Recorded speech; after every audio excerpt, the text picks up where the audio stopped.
Bonjour tout le monde, j'espère que vous allez super bien et donc on se retrouve pour une nouvelle vidéo, donc pour l'épisode 16 des lectures manga. Alors ce sera la première vidéo lecture du mois de septembre et là je sais, vous êtes en train de vous dire mais attends, on est déjà le 26 septembre, elle nous présente seulement les premiers mangas qu'elle a lus de septembre, qu'est-ce qui s'est passé? Et bah tout simplement j'ai repris le travail le 5 septembre. Donc c'est un petit peu dur de se remettre dans le bain quand ça fait plusieurs mois qu'on cherche du travail. Donc voilà, et la semaine dernière j'ai eu la chance de tomber malade. Donc du coup j'ai pas pu trop avancer dans mes lectures entre la fatigue, tomber malade comme ça là d'un coup.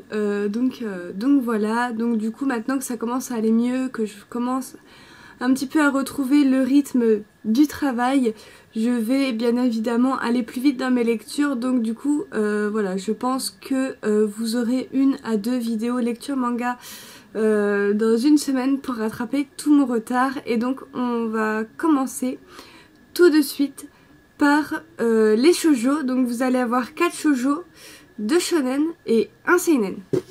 Donc nous allons tout de suite commencer avec les 2 tomes de GDGD Dogs de Emma Toyama, donc l'auteur de Love Mission également. Donc c'est aux éditions Pika et donc c'est une série qui s'est achevée au mois de septembre avec son 3e tome. Donc pour le moment j'ai lu que les 2 premiers tomes, le 3e arrivera dans mes lectures manga d'ici peu de temps. Donc du coup voilà, je me suis déjà fait les 2 premiers tomes, donc je vais vous donner un petit peu mon avis, vous faire un petit résumé vu que c'est un tome 1 et un tome 2. Donc dans cette histoire on va retrouver notre protagoniste qui est ici, qui s'appelle Kana, et en fait cette jeune fille elle est mangaka, voilà, elle débute en tant que mangaka.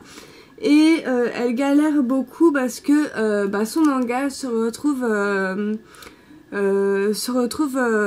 pratiquement tout le temps vers la fin, vous savez, des top Oregon, tout ça.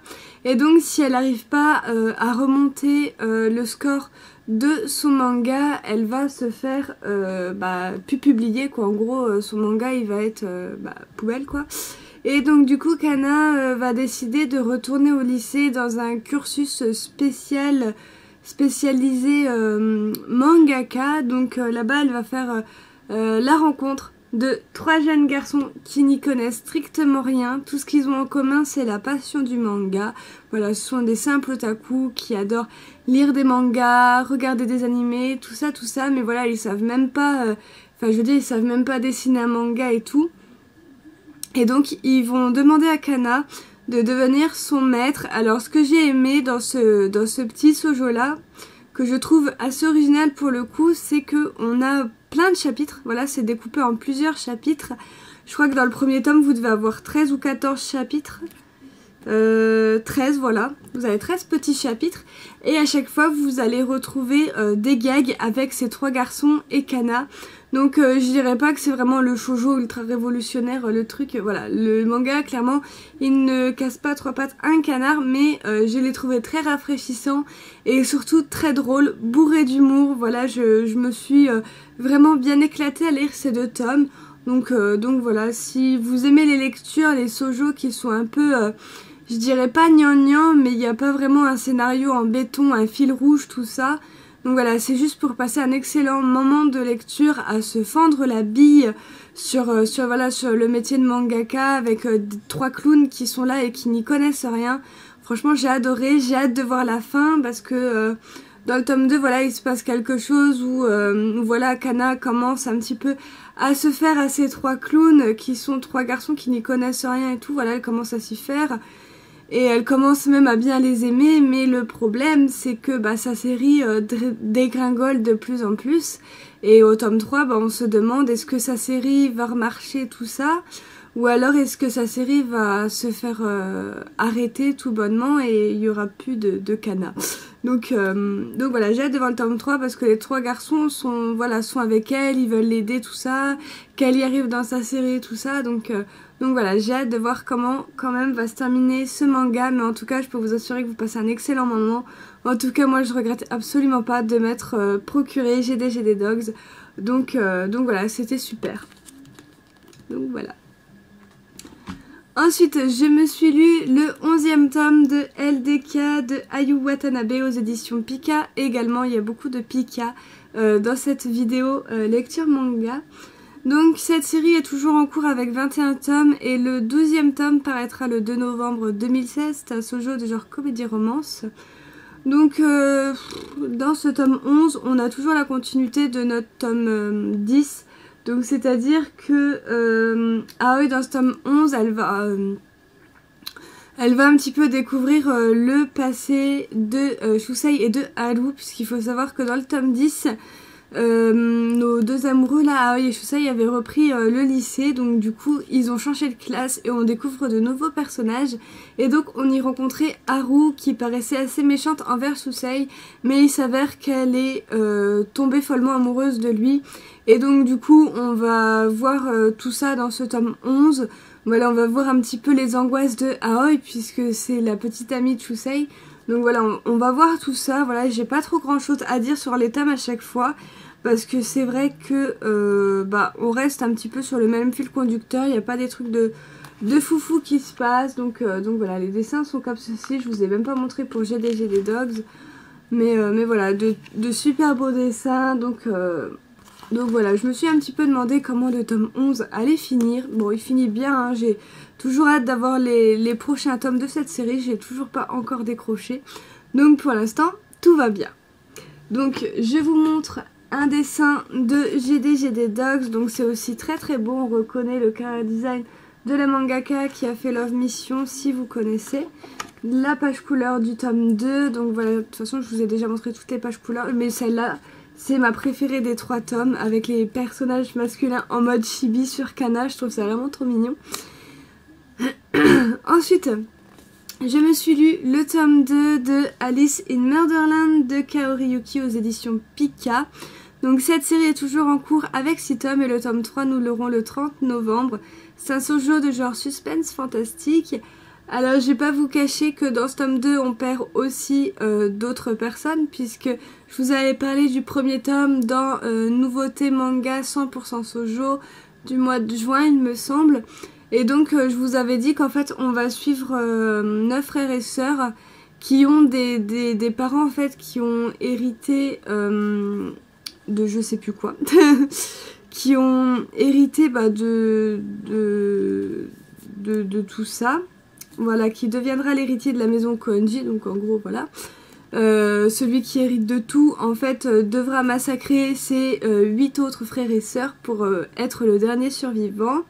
Donc voilà, on se rend compte dans le tome 2 qu'il y a des traîtres et qu'il peut y avoir des alliés. Mais voilà, on ne sait pas trop si on peut quand même faire confiance à ses alliés. Donc voilà, il y a encore des têtes qui tombent, on en apprend beaucoup sur ce qui arrive un petit peu à notre héroïne qui s'appelle, j'ai oublié, Stella, comment elle fait en fait pour devenir cette jeune fille que vous voyez sur la couverture. Donc en gros elle se transforme en une Alice au pays des merveilles avec des pistolets. Donc voilà, on en découvre un peu plus sur ça. On découvre également un autre petit frère. Donc voilà, il y en a d'autres qui arrivent, on sait encore pas grand chose sur eux.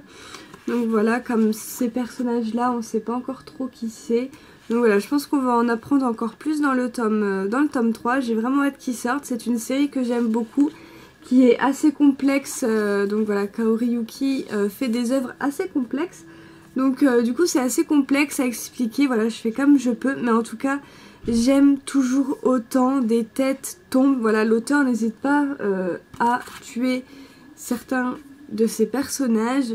Donc voilà, Alice a un fort caractère, elle se laisse vraiment pas faire. Donc voilà, c'est super. Et donc moi j'aime toujours autant, je sais qu'il y en a qui n'ont pas aimé. Voilà, moi je passe un très bon moment de lecture à chaque fois, ça me plaît toujours autant, donc du coup je continue toujours cette série. Ensuite, pour le dernier shoujo, je me suis lu le tome 4 des Enfants de la Baleine de Abi Umeda aux éditions Glénat. Cette série est toujours en cours avec 7 tomes et le tome 5 est prévu pour le 2 novembre. Et donc c'est de genre aventure science-fiction. Donc dans ce tome 4, on est complètement dans la guerre entre les habitants de la baleine de Glaise et les troupes Apatoya. Donc voilà, heureusement que j'ai les noms derrière. Donc voilà, va y avoir beaucoup de morts, que ce soit dans le camp des enfants de la baleine de glaise ou dans la troupe ennemie. Voilà, ça va combattre des deux côtés. Les têtes vont tomber des deux côtés. Donc voilà, c'est vraiment ça dans tout le tome. Je peux vraiment pas vous en dire plus. Je peux pas vous spoiler la fin du tome 4 non plus. Mais on sent clairement que on va avoir révélation sur révélation dans le tome 5. Le tome 5 prévoit du lourd de dingue. Donc j'ai vraiment hâte d'être au mois de novembre pour découvrir la suite de cette série. Donc voilà, c'est tout ce que je peux vous en dire. Un passage que j'aime beaucoup du manga, c'est quand il voit un feu d'artifice. J'aime beaucoup. Donc voilà, une série que je ne regrette absolument pas d'avoir débuté. Au début, quand j'avais commencé le tome 1, je m'étais dit mais dans quoi je me suis lancée? Et c'est vrai que quand on arrive à peu près au milieu du tome 1, et ben voilà, les choses arrivent petit à petit et voilà, c'est un véritable coup de cœur cette série. Je l'adore et je vous la recommande chaudement. Donc certes, c'est un shoujo parce qu'il est classé shoujo au Japon, même si Glénat l'a reclassé seinen. Il fait tout de même seinen que shoujo. C'est pour ça que Glénat l'a reclassifié seinen. Mais voilà, parce qu'il n'y a aucune romance, hein, comme je vous dis, on est dans de la guerre là dans ce tome 4, donc c'est vraiment pas joyeux, romantique, tout ça, bon de sentiments, tout ça. Ça n'a rien à voir. Donc voilà, c'était vraiment sympa cette série. Ensuite, nous allons passer au shonen. Donc on va commencer par le premier shonen que je me suis lu. Il s'agit du tome 4 de Control de Ikinari Nao aux éditions Pika Édition. Donc cette série est terminée en 7 tomes et nous aurons le tome 5 le 2 novembre. C'est un shonen de genre comédie fantastique. Donc ce tome 4 m'a fait énormément rire parce qu'on a toujours Kota qui cherche à séduire Akino. Il va voilà demander à Sasara, qui est notre jeune ange sorcière, qui voilà, il lui demande d'autres tours parce qu'il voit bien que ce qu'elle fait depuis le début, bah ça marche pas. Donc il lui demande s'il n'a pas d'autres tours, genre pour se tenir la main, enfin voilà, rester une journée avec elle, tout ça, et ça se passe, mais encore plus mal. Donc voilà, c'est juste hallucinant comment voilà, des fois c'est de la faute de Sasara parce que genre elle l'a pas prévenu de quelque chose, mais des fois c'est de la faute à Kota parce qu'en fait il a pas entendu jusqu'au bout, il est tellement pressé que Akino l'aime au retour que bah du coup il écoute pas Sasara jusqu'au bout et du coup bah ça promet des situations juste drôles, juste comiques. J'adore vraiment cette série, je me demande vraiment comment l'auteur va pouvoir nous terminer ça, puisque à chaque fois bah il se passe un truc, ça se fait pas, et en plus on avait l'amie d'enfance de Kota qui s'appelle Maiko, si je me dis pas de conneries, attendez je vérifie, Maiko, qui est amoureuse de lui, elle a également son ange à elle, et donc du coup bah ça promet encore de plus en plus de complications. Donc voilà, pourquoi pas un petit duel des sorcières à la fin, ce serait sympa. Donc voilà, je m'imagine des trucs, mais voilà, c'est totalement une série délurée, une série qui va vous faire mourir de rire. Donc voilà, que je vous recommande également, donc voilà, parce qu'elle est géniale, les couvertures sont vraiment magnifiques également, ça donne juste super envie de se plonger dedans. Et donc voilà, c'est de l'humour garanti. Donc voilà pour cette série. Ensuite, je me suis lu bien évidemment le tome 2 de Platinum End, donc c'est aux éditions Kaze et c'est le scénario de Tsugumi Oba et le dessin de Takashi Obata. Donc toujours 3 en cours au Japon et le tome 3 nous l'aurons le 23 novembre 2016, c'est ce qui est prévu sur Notiljon. À la fin du tome 2, c'est marqué le 14 décembre 2016, j'ai essayé de faire la modification. J'ai eu un refus puisqu'apparemment sur le site de Kaze c'est bien prévu pour le 23 novembre, mais dans ces cas-là, arrêtez de mettre la fin, arrêtez de mettre la date du tome suivant si vous le mettez en avance ou en retard. Voilà, ça sert strictement à rien. Bref. Et donc c'est un shonen de genre suspense fantastique. Alors dans ce tome 2, je l'ai également beaucoup apprécié, même si je l'ai moins apprécié que le tome 1. Donc voilà, on finissait le tome 1 dans un suspense de fou. Donc là on est sur la continuité du tome 1. Où c'est que voilà, Mireille avait reçu quelque chose par Saki, donc la fille qu'il aime, donc je vais pas vous dévoiler, mais ils vont finir par se mettre ensemble, en fait, s'allier. Donc du coup c'est plutôt sympa. On voit aussi dans cette série qu'il peut y avoir des alliés et ne pas être tous contre tous. Donc voilà, ça c'est sympa. On a également un gros passage contre Metropoliman qui n'hésite pas toujours à abattre ses autres candidats. Donc voilà, les têtes tombent encore. J'ai trouvé des similitudes dans le scénario avec Death Note, encore plus que dans le tome 1. Voilà, quand à un moment il lui dit, ils disent retrouver Metropoliman sur Sakura TV. Ça m'a trop fait penser à Death Note. Et il y a un personnage qui s'appelle attendez, je retrouverai pas, mais il s'appelle Takegawa, quelque chose comme ça. Et c'est également un des noms d'un des personnages de Death Note. Donc voilà, les auteurs mettent des petites touches comme ça qui rappellent Death Note. J'ai trouvé ça assez sympa. Donc voilà, les dessins sont toujours aussi beaux. Donc voilà, nos deux alliés. Donc voilà, le tome 3 promet peut-être du lourd, on ne sait pas, peut-être qu'ils vont enfin combattre contre Metropoliman. Donc voilà, il n'hésite vraiment pas à tuer ce gars-là. Et donc voici une petite image du combat que vous retrouverez dans le tome 2.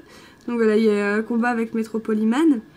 Et c'est à peu près tout ce qu'il y a dans ce tome. Voilà, je trouvais qu'il y avait pas mal d'action, mais que l'histoire avançait quand même plutôt doucement.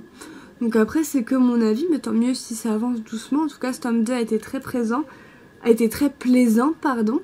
Et donc voilà, je continue cette série déjà parce que c'est les auteurs de Death Note et que j'ai adoré Death Note. Donc voilà. Donc je vous le recommande aussi, même si je pense que beaucoup d'entre vous l'ont acheté. Donc voilà, puisqu'il a fait la hype, il faut le dire.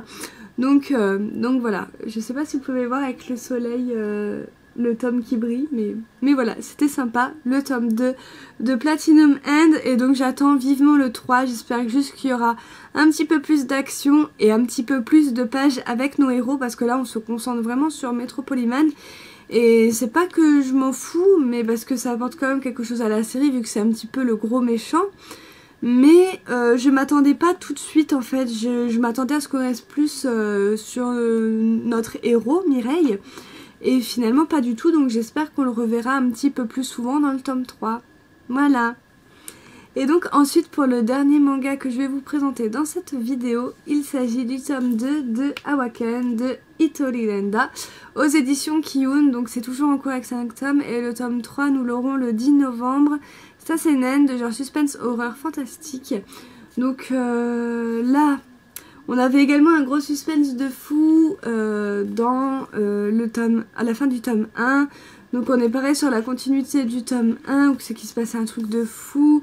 Donc voilà, on va avoir une transformation, une élève qui s'est complètement transformée en monstre en fait. Donc voilà, puisque ça va nous parler de monstres, je sais plus comment ils les appellent.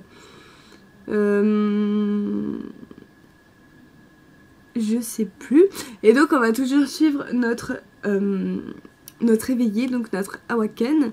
Donc qui est en très mauvaise posture puisque il va se rendre compte que il y en a beaucoup qui sont après lui, qui recherchent les éveillés, tout ça.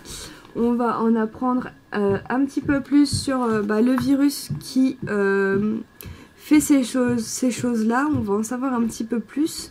On va voir un magnifique combat avec ceux qui s'occupent de ça en fait, je sais plus comment ils appellent ça. c'est pas la police, c'est bon, c'est une sorte de police quoi, les voilà.